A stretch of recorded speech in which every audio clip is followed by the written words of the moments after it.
Good afternoon, everybody. My name is Eric Simkin, and I'm here with my co-host, Damon Galdo, and this is The Political Badass, and we are ready to talk about everything from capitalism to Marxism to communism. Everything that we're seeing here today that is totally out of the ordinary, makes no sense. We're going to make sense for you today. We're going to start out with this video. Take a look.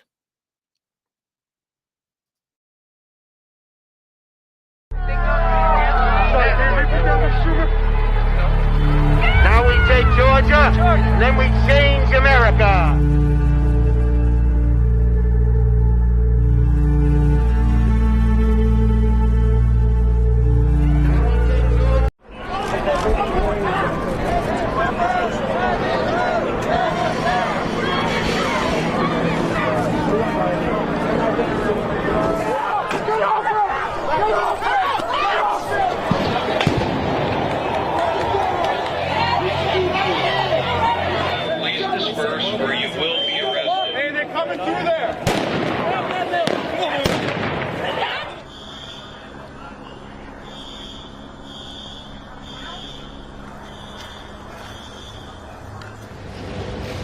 Good morning, everyone. It is an honor to be here with the members of the Congressional Black Caucus, House and Senate, our distinguished chair, Karen Bass, Senator Booker, Senator Harris, the distinguished leader, Democratic leader of the Senate, Mr. Schumer. We are gathered here in Emancipation Hall, aptly named for those who built the Capitol. Sadly, we are here to honor George Floyd. Speaker, and thank you for this profound and important moment before we go forward with our strong and comprehensive legislation. Speaker, every American should try to stand in silence for 8 minutes and 46 seconds to acknowledge the pain of George Floyd and the pain of racism. We have our moment of silence, which, as you indicated, is a very long time, especially with someone's knee on your neck. Well, during the moment of silence, I'm sure that those who have been hurt by all of this won't mind if you shout out names then. For those who wish to, we will now kneel for our moment of silence.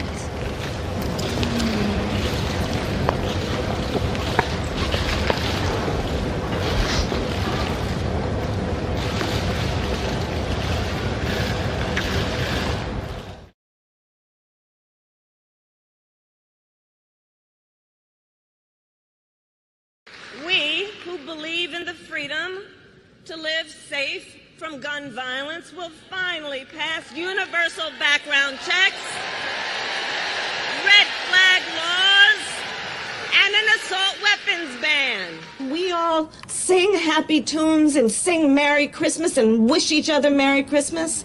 These children are not going to have a Merry Christmas. How dare we speak Merry Christmas? How dare we? Merry Christmas, everyone. Christmas is a time of hope and joy, and to celebrate our favorite family traditions.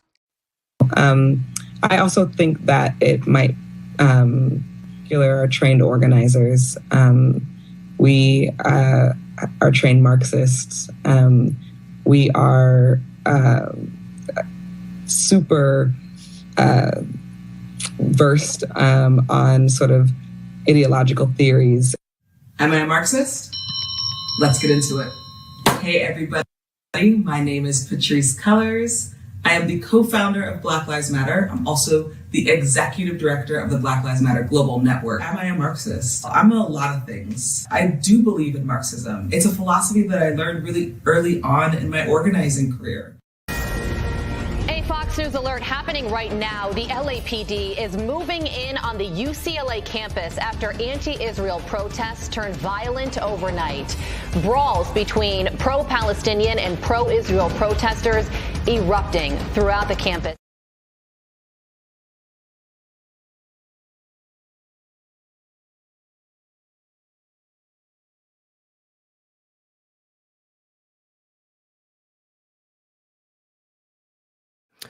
All right, everybody. Welcome to Political Badass, the podcast that fiercely tackles the pressing issues shaping America today. Hosted by Eric Simkin and Damon Galdo, we're here to dissect how the media, social media, and our education systems are influence our nation's future? Are these institutions promoting values that undermine the Judeo-Christian foundations and capitalist principles that build America? We'll explore the alarming trends and ideologies at play and delve into the written communist Marxist goals laid out on January 10th, 1963, to understand how its predictions are manifesting in today's society. Join us as we uncover the truths and challenge the narratives reshaping our country. America, we have a problem. Eric and I are here not to shape truth, but to tell the truth by presenting the facts without distortion. Our goal is to inform, not to indoctrinate. I hope we can open people's eyes, and we'll never tell you just to take our word for it. All the information will be on ericsimkin.com, and you're welcome to look it up yourself. So now I'm going to turn it over to my friend, the heavyweight champion of information, the original political badass, Eric Simkin. Good morning, everybody. This is Eric Simkin here, and this is the Political Badass Podcast. We are here to make sense of things that make no sense whatsoever. I mean, look around at what's going on. You just saw the video. Things are flip-flopping. Things are changing to a radical nature. And where did it all start? Where did it all start? I don't know. It started with the founding of America and the Judeo-Christian values that formed the foundational documents in our nation and how we all are adapted to living here. Okay, our borders right now are wide open. People are coming to this country from all walks of life, and many of those do not even like the idea of capitalism. And what is capitalism? Where are our rights derived from? Okay, when I think about that, where do we derive the rights that we have? And those rights were given to us in America by God Himself. Okay, and the difference between capitalism and really what I would call Americanism. Okay, because Americanism is a different form of Western culture than it is in Europe. Europe is a parliamentary system with multiple, various different types of castes of political parties. We are a two-party system in America. Republican, which is a constitutional republic, a foundationary document, which is the longest running constitution in human history in America. Okay. And then you have parliaments that have various factions of citizens that are represented unequally, usually, and the majority rules. Okay. That is not how it works in America. These people are coming to our country and trying to effectuate change and make us live by the rules that they've agreed to in their country. Guess what? Okay. November 5th, 2024, those borders are going to be closed, and we are going to start the most massive deportation plan that's ever been effectuated in United States history, and it has to happen. Things are getting dangerous. That video is just a sampling of what's to come. Okay, you got Klaus Schwab out there with the WEF. Okay, couldn't be more communist and socialist than that. The WEF, the United Nations, the WHO, World Health Organization, United Nations Education and Science Foundation, UNESCO. Okay, UNRWA, that was basically hiring Palestinians and paying them to become terrorists in Israel on October 7th and prior, and they still are doing it. And P.S., we were backed out of UNESCO and UNRWA under President Trump in 2017. Joe Biden signed us back up in July 23rd. That's why things have gotten so much more radical and so quickly. So what I want to do is just take a step back to 1963. Okay, things were going pretty well in America, but there became a big concern that communists from Russia have infiltrated our government. I'm here to tell you they have been, they continue to, and they're not just coming from Russia. They're coming from Venezuela. They're coming from China, okay, that created the China virus to unleash on the world, costing $14 or so trillion from the world economy. They want to do it on purpose. They want to destroy everything capitalist, everything that has to do with merit, everything that has to do with science. Okay, they're destroying it from the ground up and the top down simultaneously. And that's why middle America, the working class, is feeling so much pressure. Go to the grocery store, fill up your gas tank. These things are good. Let me tell you something, America. We have an election coming up. It's not going to be the most consequential election of our lifetimes. Okay, if Donald Trump doesn't win that presidency, it will be the last election of our lifetimes. We have to stay focused and stay clear. It's good to know the past information and how we got here. But the next step is, what are you going to do about it? I know what I'm doing. I'm taking my Sundays and pretty much all week immersed in information. I was following a great leader named Stephen K. Bannon, who's in prison right now, okay, for failing to adhere to a subpoena from a sham January 6th committee, okay, that was found to be formed illegally, but yet he sits in prison as a political prisoner, just like the prisoners of January 6th, many of them that did really nothing wrong other than go into the people's house and stay within the velvet ropes and take some pictures, and grandmothers praying and things of that nature are sitting in prison 4 years later. Okay, that's communism. That is not Americanism. That is not capitalism. That is not the land that we're formed on. Damon, what do you think? Well, I'll tell you what, there was a great monologue there to get started. And I'll tell you what the difference is between the United States Constitution and communism / Marxism. I mean, if you think about it, our Constitution promotes a democratic republic, and that's what we are. It's separation of powers, federalism. When you go to Marxism and communism, it's classless, stateless society, centralized control, revolutionary change. When you go back to the Constitution, capitalism, private property rights, free enterprise.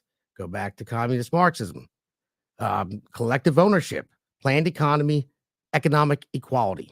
You go back to the Constitution, Bill of Rights, individual liberties, rule of law, which we're missing a lot of that lately. Sure are. And then go back to communism, Marxism, collective rights, repression and dissent, state control. That's where we're heading. The way I see it, Damon, what we're doing is we're taking away our God-given rights, and we're only allowed to accept and live by state-given rights. And when you give power and control to the state over your own agency, which are your God-given rights to life, liberty, and the pursuit of happiness in America, this is where the problems start. So let's take just one quick look at what we mean by globalism and communism and socialism. It's going to be summed up very well by a man named Klaus Schwab. Klaus Schwab's parents basically were Nazis, okay? And this guy is now in charge of the World Economic Forum, pushing a globalist agenda. And if we revert back to the 1963 document, this is when Americans knew there was a communist infiltration. Congress convened a committee, a legal committee, to investigate the effects of communism and how to start it. And one of the main tenets of that was globalism. It was actually number 11 on a list of 45 goals of the Communist Party in that era. Promote the UN as the only hope for mankind. If its charters is rewritten, demand that it set up a one world government with its own independent armed forces. That's right, armed forces. 9mm shells are the preferred casings that the United Nations uses in all their weapons, by the way. So if you're accumulating any brass, 9mm is probably not a bad way to go. They want us to be lived by a global government. Take a look when Klaus Schwab says you'll own nothing and be happy. I'll explain why after this short video. People assume we are just going back to the good old world which we had, and everything will be normal again in how we are used to normal, in the old fashion. This is, let's say, fiction. It will not happen. I see the need for action. I see the need for a great reset, which means to exercise here true global citizenship. Why not to tie government aid to the green economy which we have to create? Why we are here when we talk about the great reset, to talk also about innovation. How can we do things differently from what we used to do? And if we speak about differently, it means also how can we do it to make sure that you will own nothing, and you will be happy. You will own the nothing and you will be happy. That sounds like the darkest days of history. Well, I'm going to tell you, I don't know if anyone's going to get this. $1 million. $1 million. That's Goldfinger. But here's the deal. This is the Goldfinger. This is the agenda. Just think of how many things that we're witnessing today tie into that. When was that done? That was done during the pandemic, people, during the China virus when it was unleashed on us, when they locked us all down with crazy mandates, before they started injecting us with mRNA vaccines that truthfully they had no business doing. It should have been a voluntary thing if you wanted to vaccinate yourself. As soon as the government comes and say, you have to do this, we know better than you, we know the science, we are the science, we are the solution. Guess what, people? That's when America ends and the new great reset began. We have to stop it. Okay, you've got to take a look at some of this information. Go ahead and Google the 1963 congressional hearings about communism. I mean, some of these items are just insane. You know, use technical decisions for the courts to weaken basic American institutions by claiming their activities violate civil rights. Civil rights, make it all about civil rights. BLM, we just saw, they're trained Marxists.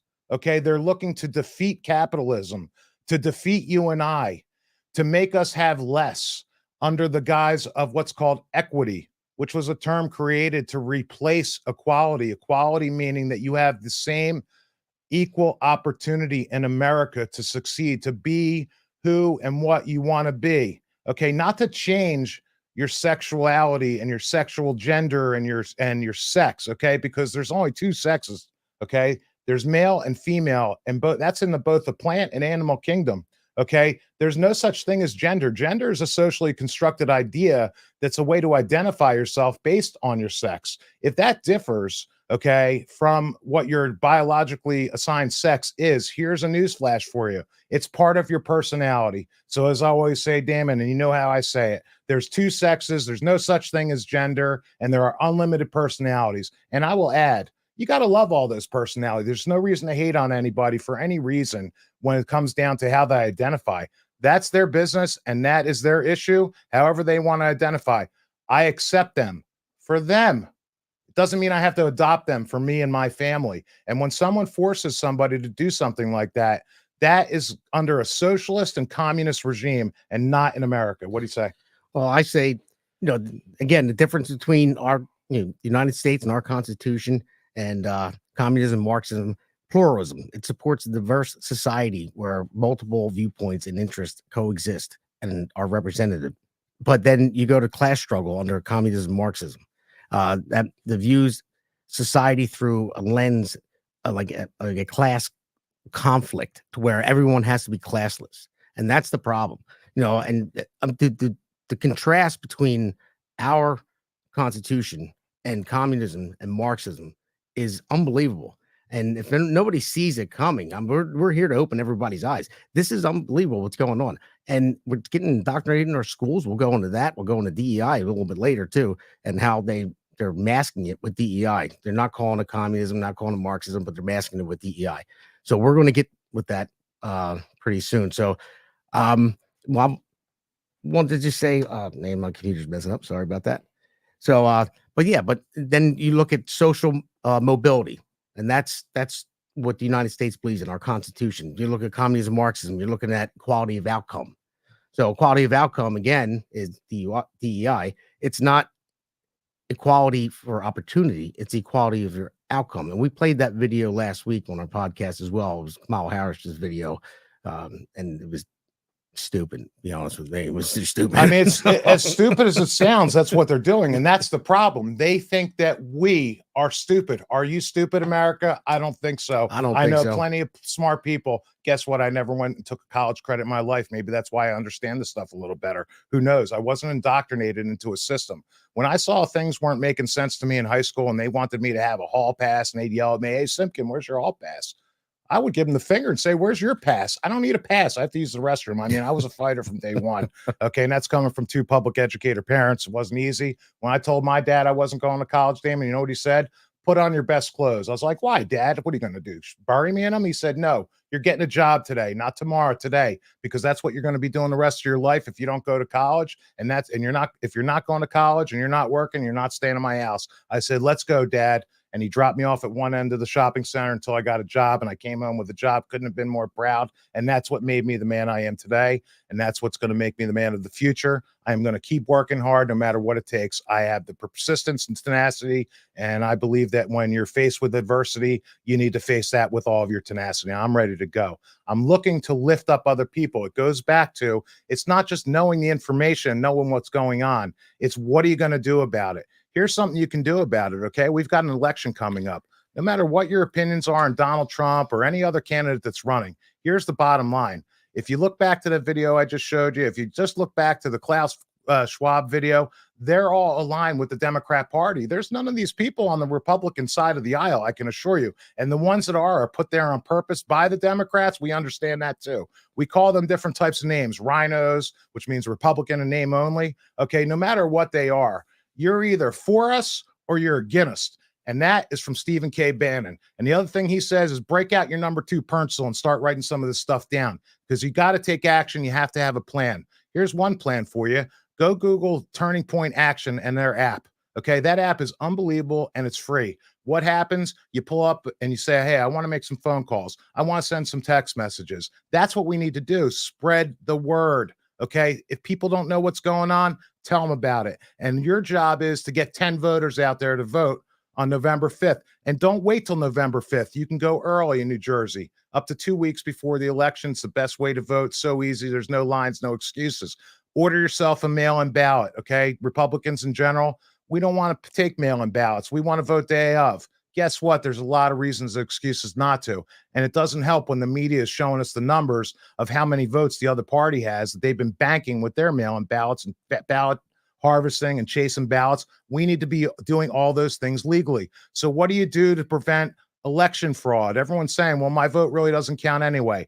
Order yourself a mail-in ballot. Everyone should. And when you do go to the polling location, if they tell you that you've already voted, that's the indication that there is something very wrong. And then you contact your closest GOP headquarters. That's the Grand Old Party, Republican headquarters. They'll know what to do. There's hotlines and things of that nature. But start making the phone calls to your neighbors, friends, family. And if you want to work out of state, it doesn't matter. We need the votes. Anyone can do it. You take this app. What you do is you pull up the 15 closest people that are in your proximity. It'll show you whether or not they had a mail-in ballot, whether they returned it. It'll show you who you need to call. It'll give you the messages to send. You need to start taking action, because if we don't take action as a cumulative group, we will not win this election. And again, I'm reiterating again, this isn't the most important election. It's not the most consequential. It's the last one if we don't win in our lifetime. And I'm just sitting here with my family some days, literally saying out loud, where are we going to go if we don't win this election? Because I will tell you, New Jersey will be an untenable place to live for people that think like me and people that think like you. If you're watching this podcast, just think about it. Look at your family. And your family one day is going to come and ask you, and I'm prepared. When this thing all started with the stuff going on in the schools, and I realized what was going on with transing kids and schools keeping secrets from parents, totally obliterating the God-given rights parents have to direct their child's upbringing, I said it to myself, I know one day my children are going to come to me and ask, Dad, what did you do when they came for us? You know what my answer is going to be? Because they know the answer. Everything I could, I brought it all, and I left it all on the table, because that's what this is about. This is a fight for the way of life that we all know. You mentioned DEI. Okay, DEI. How do I define equity and equality? What's the difference? Equality is that you treat everybody the same. Very simple. Equity. Here's how I define equity. Take the worst possible outcome that you could possibly imagine anyone having, and then doing everything in your power to make sure that everyone under your control receives that horrible outcome, because that's the only way to do it. When they talk about equal outcomes, okay, everyone understands the law of averages. That's collectivism. They teach collectivist math. You know, go look at your sixth graders math book and see how they're figuring out 6 plus 4 or 10 minus 4. Oh, 10 minus 4, the average there is 40, so another 60. They do it all based on averages. They don't do 2 plus 2, okay? And if they ask you what's 2 plus 2, you know what they say after that? Now, how do you feel about that? Are you okay with that? Do you feel okay that 2 plus 2 is actually 2? Guess what? It doesn't matter how you feel. 2 plus 2 has always been and always will be 2. The people that trying to change that, they're the ones you got to worry about. Who are they? They're the ones in power. They've been elected to all sorts of offices, and everyone that's elected brings a whole bunch of appointees with them too. Who knows what their moral character and moral turpitude's looking like? You don't until you find out when it's too late. It's already too late. If you've got a child in the public school system, you need to find an alternative until things are normalized and corrected. Even in November, it's going to take time to unwind what's been tightly wound against us. This is like a freight train moving at 1,000 miles per hour. It's not just going to stop on a dime and turn it around. We're going to need the collective action of all of us to make a difference. Get that turning point action on your phone. Okay. Another thing you can do when you hear about things in the news and you're not happy with what you see or hear, download an app called Bill Blaster. Bill Blaster, Bill Blaster. What does it do? It's got every federal legislator in there. Start calling your Congress people. Don't be afraid. Tell them what you feel. Okay, they were going to have a walkout in Eastern Regional High School here in Voorhees, New Jersey over Save Palestine. I caught wind of this a little late, but I got involved hard and heavy, and I made sure that I did whatever I could do to make it stop, and it did. Okay, I called every school board member, principal, township committee member. I called the county commissioners. Okay, it ended up that I stumbled into Donald Norcross, our elected official here in Congress, New Jersey, CD1. Okay, hopefully Teddy Liddell can take him out. It's going to be tough, but if we can get the vote out and make sure everyone votes for Trump and vote down ticket, we've got a shot. I walked in his office, filled out an affidavit, and said, if one hair gets hurt on a child for this walkout to free Palestine, you're now accountable for it because I'm serving you an affidavit. Guess what? He made the call. The principal finally got off his laurels and stopped the walkout. That's what it took. It was not easy. Okay, I've got to work. I've got to make a living. I got a lot of bills to pay, 2 kids in college, the whole bit. But you got to take time out of your own life to make it better for all of us. I need your help, everybody. EricSimkin.com. Check it out. There's news sources. Where are you getting your news? Are you watching just Fox Network? I mean, Steve Bannon would say that Fox Network is TV for stupid people. It's owned by the Murdoch family. They're not even American. Okay, their sons are radical lunatics. They're total leftists. They're in on it. And look at all the money flowing, no matter what political party's in. You can't trust the media. You got to look for sources that provide facts. We like to call it the receipts. What do you say, Damon? Well, don't get me started on the media. You know, that's one of my number Let's hear one. about it. Tell America what's going on with the media. Just look at the media. Look at how Kamala Harris right now hasn't given one press conference yet. Not one. She was asked one question that was off script, and it was not just a word salad. It was a word coleslaw. It was embarrassing. And then she walked away and they hustled her away to the plane. And that was it, because they don't want her talking. They're going to try to do the Joe Biden basement strategy because they don't want her talking off script. Because it's not even off script. What's on script is commie. Okay. Well, again, you know what her father did for a living? You ever wonder what Donald Harris did? Mm-hmm. Donald Harris is a Marxist professor at Cambridge University, emeritus. He wrote all sorts of papers on Marxism, communism, how things are better, the class struggle, class warfare, all these things. And guess what? Kamala Harris, she's got a degree in economics. What type of economics do you think she was learning? So, of course, they don't want her talking. They don't want her spilling the beans on what they got planned for us. But look a little bit to the past. You can kind of project what's coming forward. Go ahead. Yeah, no, exactly. I mean, if you look at how she flip-flopped on all of her policies so far, and the media is fueling it, saying the borders are, and then she's not the border czar. Of course, she's not the border czar. She's not the border. Her saying. I mean, it conflicts so much. I mean, if you just look at it, everything that she said, I want to get rid of get rid of plastic straws. I have paper straws. And now she said, no, they're okay now. She wanted to ban fracking. And now she said, no, I'm for fracking. She wanted to ban Christmas in the video. Yeah, she wanted to ban Christmas. But Christmas is a time of joy and celebration. Okay. Yeah, how dare we say Merry Christmas? She celebrated Kwanzaa, and to those who celebrate Kwanzaa, I will let you know that I don't think she was even a child when Kwanzaa was invented. When she was a little girl celebrating Kwanzaa. It was not. Okay, it was not. That was straight. You know what? That's what I like about the podcast, because you can curse on it. It was straight bullshit. Kwanzaa didn't exist when she said she celebrated Kwanzaa. It's like Joe Biden talking about how a corn pop and how he rode the train with his. And well, where is Joe Biden? Who's running things right now? Who is running things right now? Who's got the nuclear football? Barack Obama is running things right now. That's who's running things, because Barack Obama is the one that called Joe Biden and told him to drop out because Kamala Harris would invoke the 25th Amendment. And I think Joe Biden stuck it right back to Barack Obama by endorsing Kamala Harris. And that's why it took the Obamas a week to come out to endorse Kamala Harris, because they didn't know what to do. They were stuck. Once the sitting president, Joe Biden, endorsed Kamala Harris, they couldn't get anybody else in. And that was it. And it was over. And I think it was Biden sticking it up Obama's ass because he told him he had to go or they're going to invoke the 25th Amendment. And that's what I think. I mean, I personally think that all that was an attempt, what they call to save democracy. But here's the problem. They're not talking about saving democracy as you and I would define it. And when I was sitting here thinking about the show and DEI and capitalism, Marxism, communism, I did a whole lot of research and I was really looking for definitions. You know, what is the difference between the way that I'm thinking these words mean and what they think they mean? Okay. And when I say me or they, okay, I'm talking about this.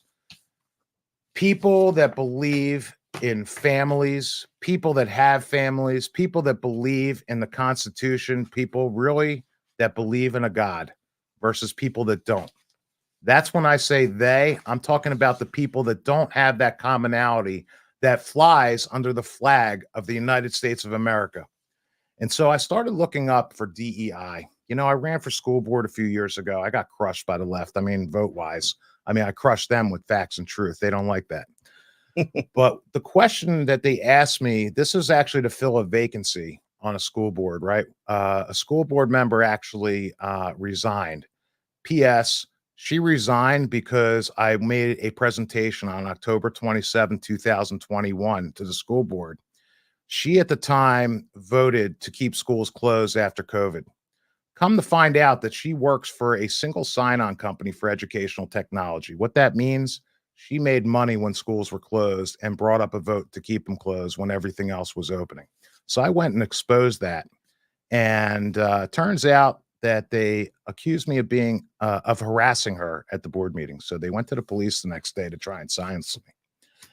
They go to the police department. I get a phone call. Police call up, Mr. Simpkin, we're calling you about your school board presentation last night. I said, wow, it was that good, huh? Thank you. They said, well, we did see the video because they said that you were harassing them on the video. But when we reviewed the video, we actually found that they are harassing you, Mr. Simpkin. So we were just letting you know that we sent them home and to not harass you any further.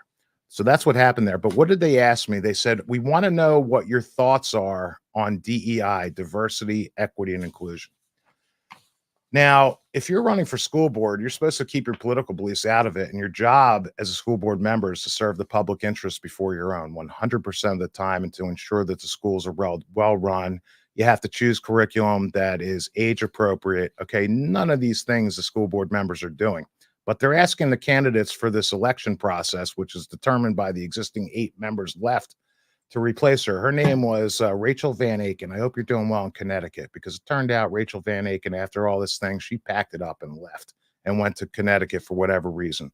No, they didn't pick me to go on there. They picked the school board president. Her name's Monica Watson. They picked her little life coach buddy, Julie Ketover. How's that working radicals. How's it working out? Let's see. Scores are in the tank.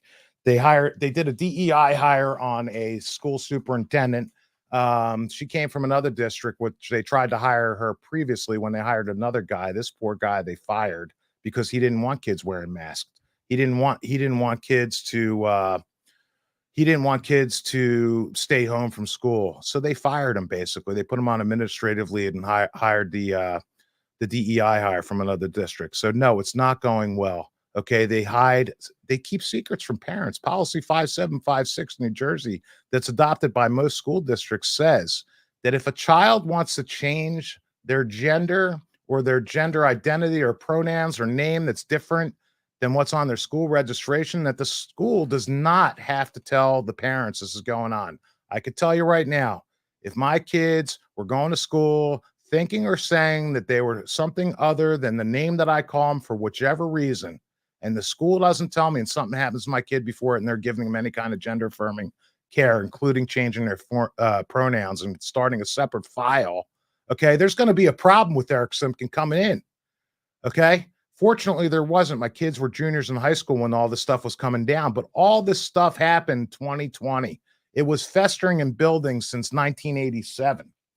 Where did DEI really start? How did it get to our schools? Where are we going with this? Is it okay, Damon, if I share a little info about that in the history?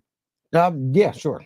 All right. Have at it. Okay. Run it. All right. So We've been running it good pretty soon. California, Berkeley, right? Seems to be a hotbed of radicalism, doesn't it? I mean, when you look at the pro-Hamas protests or anti-Israel, whichever you want to call it, I call it commie, I call it Islamist. Okay, Islamist, I would define that as people that want to come to this country and not live by the rule of law, which is the Judeo-Christian values of America, which most of which came from the book of Deuteronomy, from the 5 books of Moses. So when we say Judeo-Christian, that's what we mean. So let's take a look at CRT, critical race theory. No, critical race theory is not being taught in our schools. Of course, it was not. derived from critical theory. Right, critical theory. Is, okay, well, here we go. Here's what was going on in the 80s, okay, at Cal Berkeley. First, you had a woman named Kimberly Crenshaw, Harvard Law graduate, UCLA law staff, and totally anti-discrimination and for social justice. She was the first original social justice warrior. She created CRT, which formed BLM. You know, we were already past Weather Underground, Barack Obama, and his affiliation with that. At the same time in the 80s, we're talking about 1984 till about 1990, guy comes in from the Middle East. His name is Hatem Barzan. He had one goal. His goal was to destroy Israel. He also went to Berkeley, San Francisco State. Okay. There's other people that went to Berkeley and San Francisco State, like Kamala Harris, coincidentally. He came from the West Bank. He was the co-founder with another gem, and his name was Awad, for CARE, the Council of Islamic American Relations. Okay, so now we've got CRT founding, BLM, by extension, Antifa, and other sorts of organizations that have come together. United Democrats, Socialists, AOC, and Squad, and everything they're associated with. And they started that council literally to destroy America. I mean, it's insane. And then third, you had another gem, Judith Butler, happens to be Jewish. She's attending Berkeley. She's on the staff. She really served them well because she's a Jew that hates Israel, unfortunately. And that's where JVP started with SJP, Students for Justice in Palestine. That was started by Judith Butler, a Jew. How disgusting and embarrassing, more than embarrassing as an American Jew that I am. And then that all commingled with Linda Sarsour, Pink Taco Lady, the Women's March in 2017.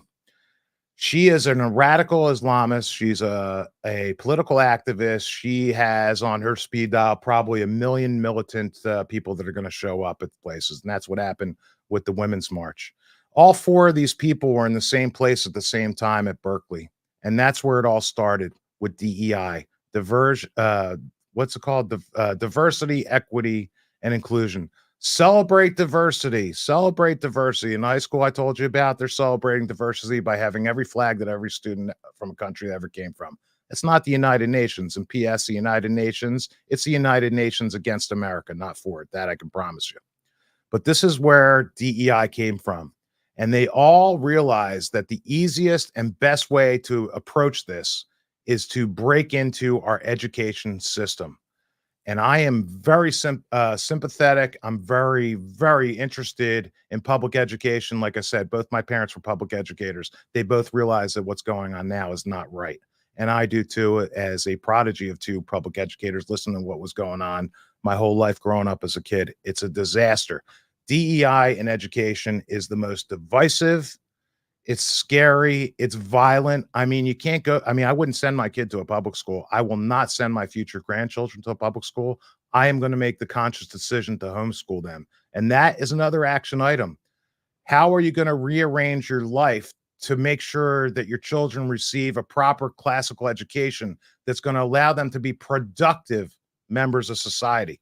Because if your kid's just going to school and you're just letting it go and you're not giving them any kind of private secondary type of education and something else, they're going to get out and be the same as everybody else, right, Damon? I mean, you got kids in school. Aren't you worried about it? I'm very worried about it. And it's kind of funny. The Democrats are against school choice.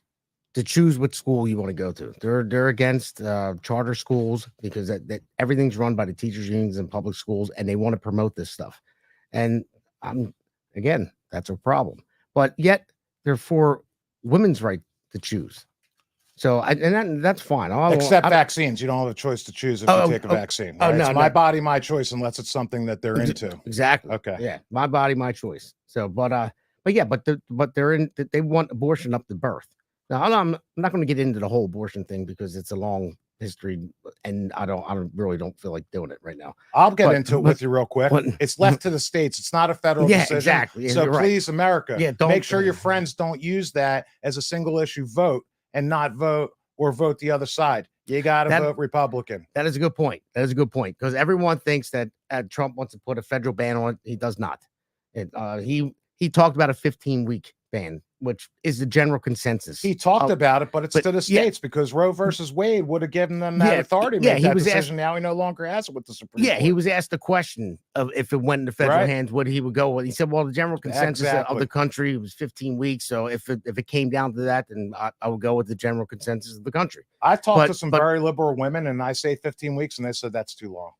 So I think it's just a misconception that people have when it's like you're not. First of all, how are you pro-abortion? Why would anyone be pro-abortion? It doesn't make sense. Why are you pro-killing babies? I'm not pro it. I mean, maybe if you have to make a life decision, I mean, in my family, I wouldn't decide it, but, you know, the right to choose, I mean, all right, so within some sort of latitude, okay, but you don't have to be advocating for killing more babies. Planned Parenthood shouldn't be in schools. But here's my point, though. I'm not telling anybody how to live their life. You know, I'm not going to point my finger in your face and say you can't get an abortion. Now, am I against abortion? Am I pro-life? Sure. And am I against abortion up until the moment of birth? Absolutely. Sure thing. I mean, no question about it. But when it comes down to, I'm not going to tell you how to live your life. So don't tell me how to live mine. Don't tell me how to raise my children. Don't say that I don't have school choice, you know, to send my kids to a charter school or send them to a different district because I live in one that's bad. The problem is you don't anymore. Every district's the same. Look at the scores in high schools in South Jersey, for example. They're all the same. I live in West Deptford, and they used to be great. And now it's they all used to be greater. Okay. Yeah. But really what it is that a school charter and how schools are organized and how they're designed to function is that a local district has an obligation to provide the best public education it can afford to provide based on the tax revenue of that town. That no longer happens. Your money doesn't go right to your school district in your town. It goes to Trenton if you live in New Jersey. And they're already dividing it up on people that make less money. So your equity is already built in. Educational equity. What is it? It's take from people that have more, give it to people that have less. Don't find ways to stimulate growth. Don't find ways to give the people that have less, give them more. Only by taking from those who have excelled. That's why they don't like Donald Trump, okay? Because he's a capitalist, a highly successful capitalist. He's conquered the media. No one gets more media than Donald Trump. They hate that. They hate him, and they hate you for liking that concept. So it's not like we can all sit around and sing Kumbaya around a campfire anymore, Damon. It ain't going to happen.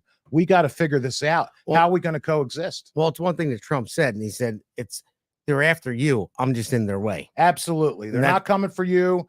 They're not coming for me. They're coming for you. And I'm just standing in your way is one of the most truthful things I've heard. Absolutely. It is the truth. So my answer there is if they want him out so bad and they're coming after him, why? And that should be and is the exact reason why people need him to be the president of the United States for the same reason why they don't want him to be. It's the same reason we need to want him to be. And we need it. If Harris gets in, I mean, I imagine 4 years of that. Imagine 8 years of it if that happens. I don't know what's going to happen because I'm telling you right now, Eric, I am pissed off. I don't get mad that easily. I really don't. I do. So. I see that, but I'm really fucking pissed off. And that, again, thank you for the podcast because I can curse on this, not on my radio show 92.1. I'm going to use my construction language here. So sorry if anybody's offended by it, but if you're offended, I'm offended that you're offended. So anyway, I'm really pissed off about it because I go to work every single day. I bust my ass. I build commercial buildings. Eric goes to work every single day in his line of work. We make average money, good enough money to live. But when we get taxed over and over again, and everyone else gets stuff for free, and we got all the illegals pouring over, and then the New Jersey taxes are so high, and our school systems are starting to teach this bullshit, then when is enough is enough? Like, that's why we have to get out to vote. Everyone, you have to tell your friends, your family, your coworkers, and I bust balls with my job all the time. There's this one guy that says he's voting for Kamala. He's the only one in my job, and I'm a union carpenter, and typically unions would always go Democrat, but they're not the rank and file men and women. They're voting Republican. But I talk to them all the time to get out there and vote because it's important. And the one guy that says he's voting for Kamala Harris, I mean, we're still friends, and that's a good thing that we can actually have the discussion, and we break each other's balls all the time.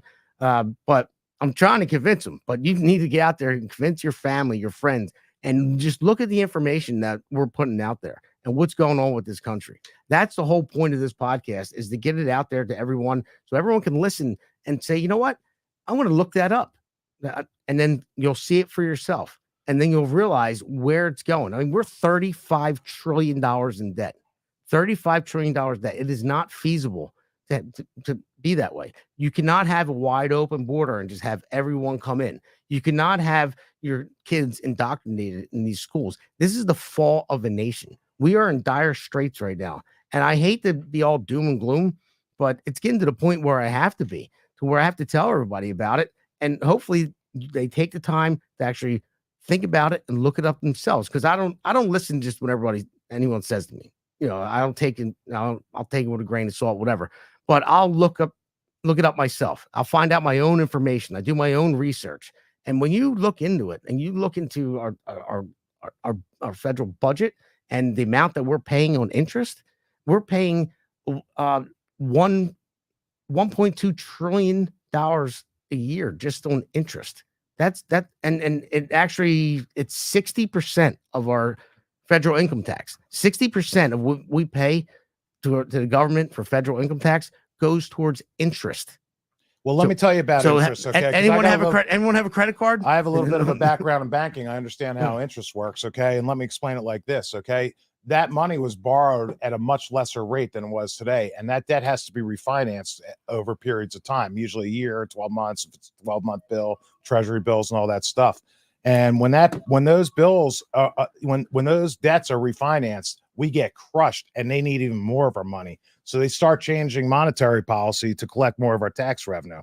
Here's the thing, Damon. I really want to get back to education because it's a soft spot for me, and it's a big deal. Okay, you got to look at going back to this 1963 goals of communism at the time. I mean, number 24 was eliminate all laws governing obscenity by calling them censorship and a violation of free speech and free press. So what these people do, okay, communists, Marxists, Democrats, socialists, whatever you want to call them, what they do is they use the Constitution, and they don't use it as a tool. They use it as a weapon. Okay, it's just like a knife, you know. A knife can be a tool and it could be a weapon. A knife that's in the hands of a surgeon can save a life. A knife in the hands of a criminal can take a life. It's the same thing. They're using freedom of speech against us. It's pathetic. Break down cultural standards of morality by promoting pornography and obscenity in books, magazines, motion pictures, radio, and TV, but it's in your kids' library. It's in your kids' everyday learning cycle, obscenity. I mean, I could start naming the books, but they're really disgusting. I've read some of the books. I wouldn't read them to an adult. I can't believe that they're in schools. It's pathetic. Present homosexuality, degradancy, and promiscuity as normal, natural, and healthy. These are natural healthcare issues, and healthcare is a big part of the political agenda against us. Infiltrate the churches, replace revealed religion with social religion, discredit the Bible, and emphasize the need for intellectual maturity, which does not need a religious crutch. What does that mean, folks? It means give up your godly religion and start praying and start being subservient and bend your knee like those Congress people did. Bend your knee to the state because the state will provide you everything.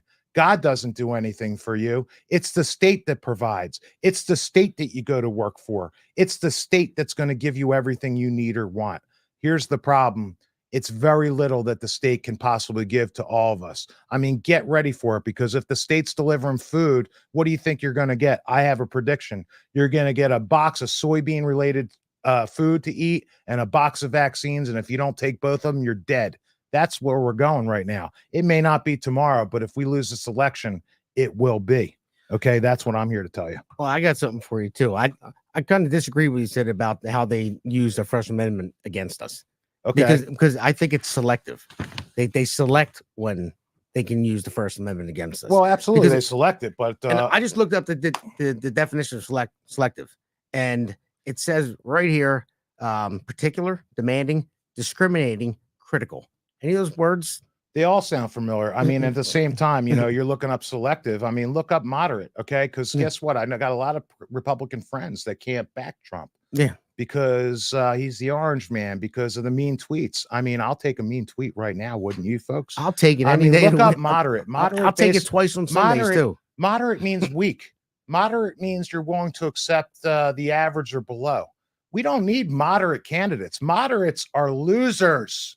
Okay, you set out to lose, and you set out and fail, and set out to promote and to take posture against the Moderate people. is DEI. It's equity. That's right. Moderate is a law of averages. Are we Exactly. average? You We're want to not. be average? Guess what? In the law of averages, there's a lot of people that are below average, very few that are above. That's what keeps it average. A C grade.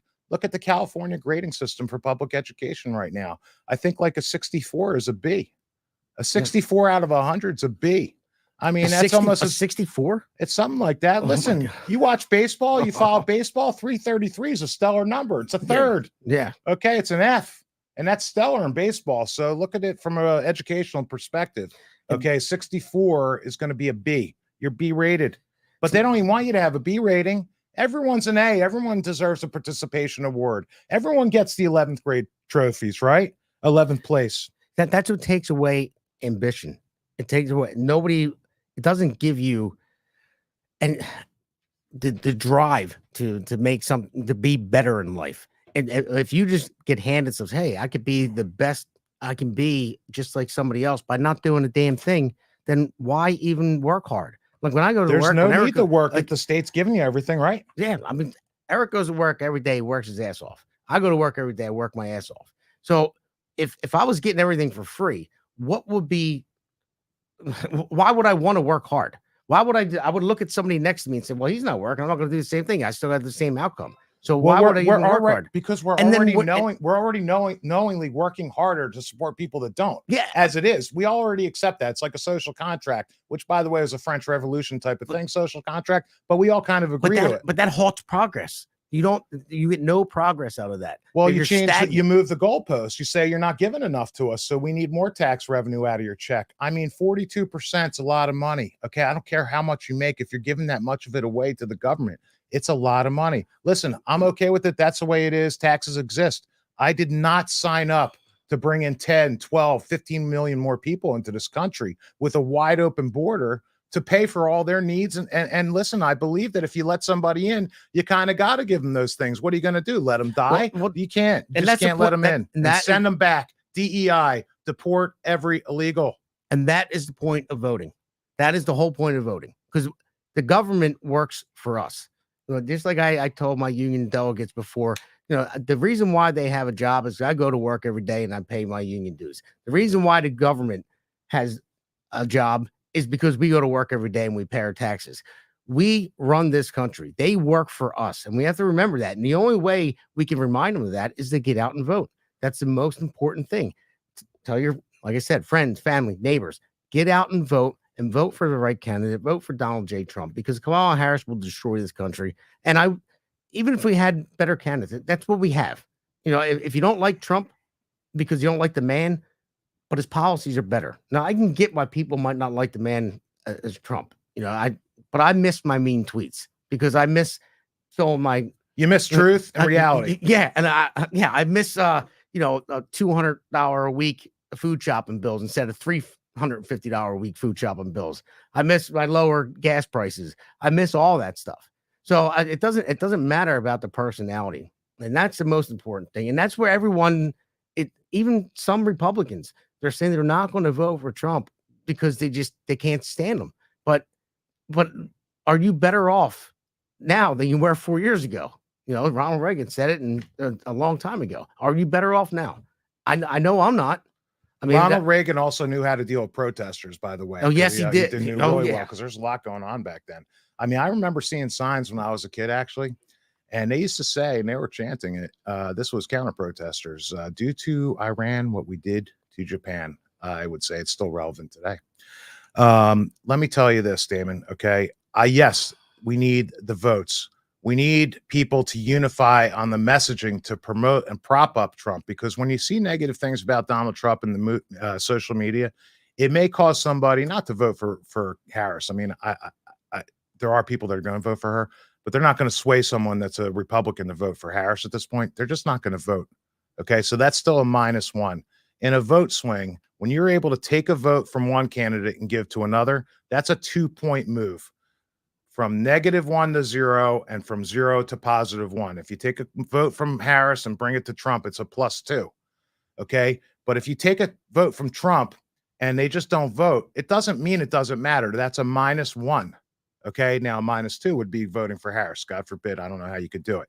Here's what I'm asking you to do is not just to vote. That should be the last thing that you do. From now until November, what you need to do is find ways to engage with other people. Yes, you're going to have to talk to some people. You're going to have to get off your phone, get off your social media, make a phone call, wear a MAGA shirt, wear a red cap that says "Make America Great Again." And when someone comes up to you and said, "I like your hat," you say to them, "Are you registered to vote at your current address as a Republican?" "No, I'm not." Hand them your phone, send them the app, get them to sign up and register to vote. That's now how we bank votes.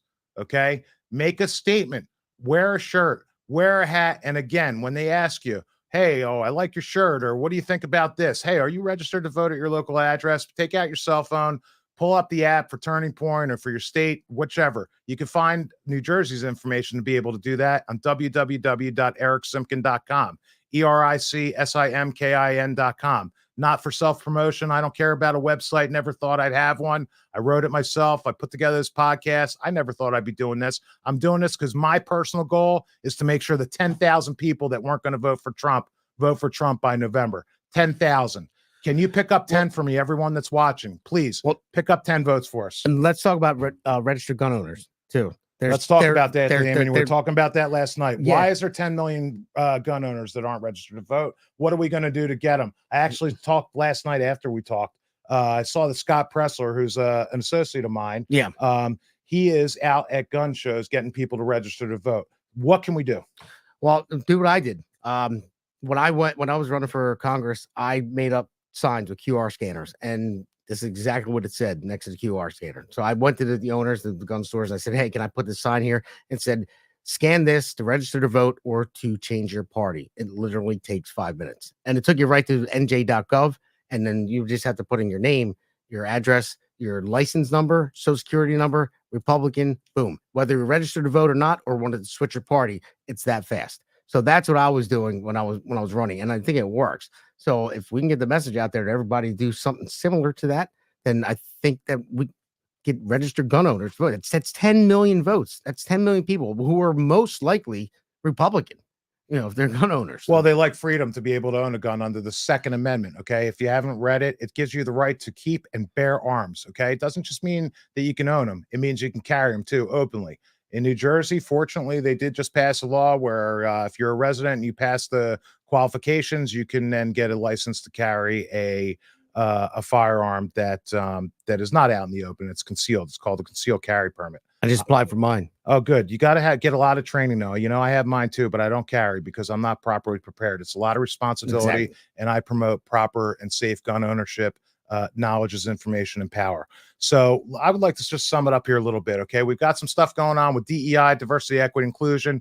The commies are here. They've been here. They've infiltrated all of our institutions, from our public institutions, private institutions, jobs, unions, you name it. I'm going to get to our next show We're going to do a whole thing on the NJEA, the NEA. That's New Jersey Education Association. You want to talk about a bunch of communists? I'm going to tell you something. Their leader in New Jersey is Sean Spiller. We got something we got to watch with him because they're propping him up to run for governor in 2025. We cannot have that happen. Okay. I actually call him Little Hakeem Jeffries is my nickname for him. Sean Spiller. He's the president of the NJEA. That's who the Democrats are propping up to run for Steve the Sweeney. governor. Steve Sweeney, if he goes up against Sean Spiller, Sean Spiller's going to win. Steve Sweeney will be a non-issue. That's my prediction in New Jersey politics for the governorship next year. That's a whole nother battle. We've got three things going on right now. We got to elect school board members in November from all your local towns. Get on your Facebook pages, find out who the good candidates are that are going to promote parental rights. If you're not sure where to go, check out another little group that I'm affiliated with and started a few years back called New Jersey Project. Check out Chaos and Control, the Substack with Nick Stouffer, a good friend of mine.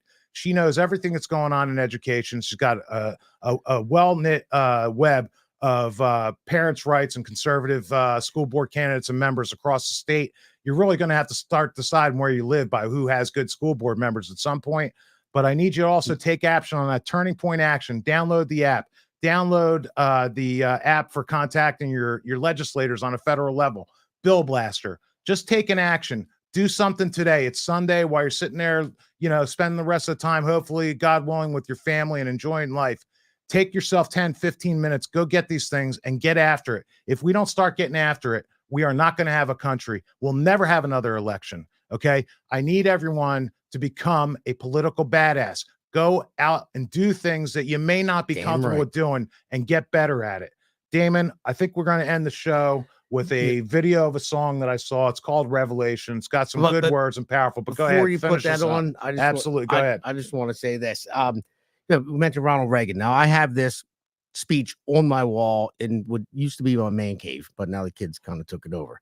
But that's what it's about, Damon. Yeah, that's right. I'm proud that they did. That's fine. I'm happy for you. But too. It's on my wall, and it's just a quote from Ronald Reagan's speech. There's a risk in any course we follow than this, but every lesson in history, and every lesson in history tells us that the greater risk lies in appeasement, and this is the specter of our well-meaning liberal friends refuse to face, that their policy of accommodation is appeasement, and it gives no choice between peace and war, only between fight and surrender. If we continue to accommodate, continue to back and retreat, eventually we'll have to face the final demand, the ultimatum. And then what? And someday, when the time comes to deliver the ultimatum, our surrender will be voluntary, because by that time we'll be weakened from within, spiritually, morally, and economically. Sorry. I just want to say thank you to Patriot Prayer Network as well. If anyone watched the Trump rally yesterday, was spoken about twice, and that's what we're streaming off of right now. And go to ericsimkin.com and also all of our social media outlets as well. And let me just share with you my favorite Ronald Reagan quote, and that is, if you cannot show them the light, make them feel the heat. Let's get it on. Peace through strength.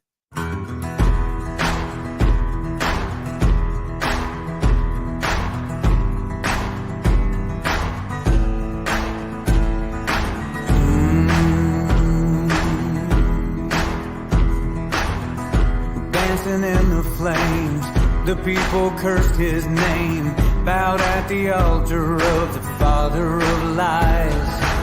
But there's a number to their days and all their evil ways. The Lord's gonna turn away from all their cries. Oh, revelation, I can feel it coming like a dark train running. Oh, get ready, 'cause the King is coming. The King is coming back again. Brimstone upon their heads, millstones around their necks.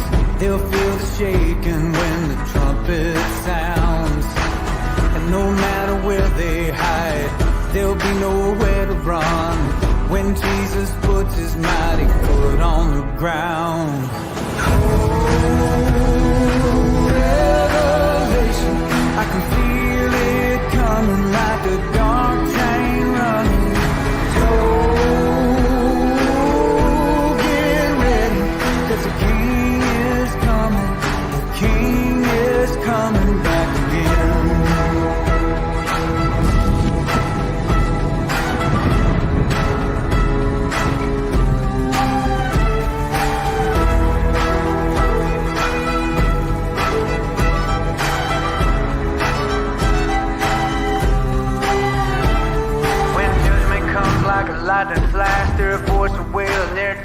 flash, and he'll set fire to the evil ones and all the wickedness they've done. There'll be no time to turn around as the stars begin to hit the ground and the mountains fall and the veil is torn with the sound of that seventh horn.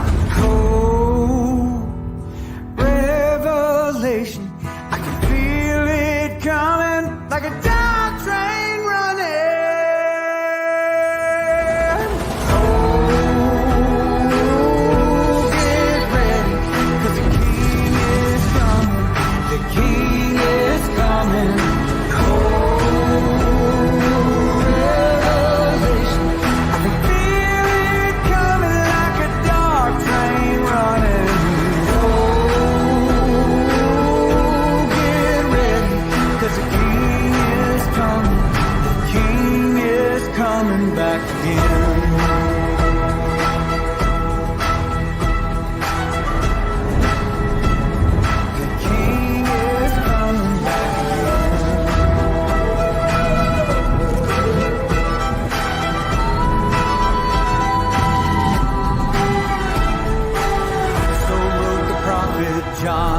Before his days were done, the king is coming, and it won't be long.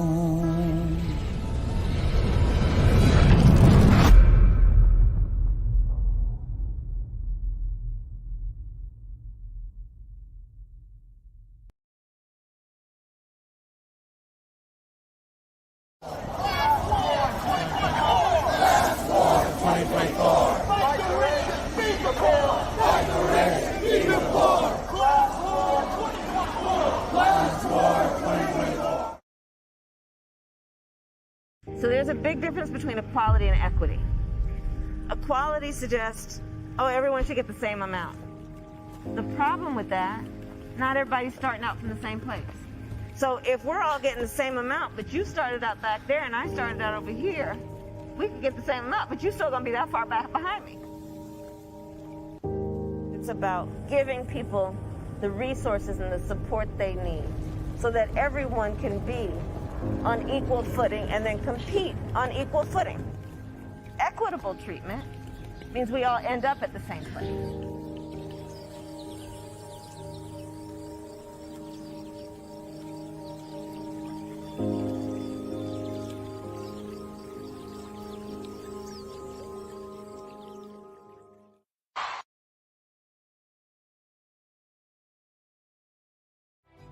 We've seen huge electoral victories and labor organizing from coast to coast, including major union wins in Starbucks stores from Buffalo to Seattle. And DSA chapters and members are returning to face-to-face meetings, rallies, and canvasses. As working class people, we're fed up. As socialists, we know the answer is class struggle. Serious politics begins with organizing and mass movements. There are no shortcuts to building power. Good afternoon, and my name is Eric Simkin. I'm a dad. I'm just a dad. I've lived in New Jersey for 51 years. And I'm here because the social contract that exists between New Jersey residents and the public education system has been breached by the state of New Jersey. Whole child education, DEI, and SEL, in my opinion, they are all abject failures. And I say this to my fellow parents and residents. If you don't start to listen, you need to pull your kids. And we do not co-parent with the government. Everybody, for those of you that don't know me, my name is Eric Simkin, and I am running for the Board of Education in Voorhees Township, the slate named Voorhees Children First. And it's exactly that. We are putting our children first. From the NJEA, they are pushing a radical educational agenda that attacks our families. If you've been public education in the last 2 years, you need to look. It's a really ridiculously unsafe situation for families and children. And I ask that everyone repeats this line when you're talking to somebody about education. And that is, we do not co-parent with the government or the NJEA. And thank you very much.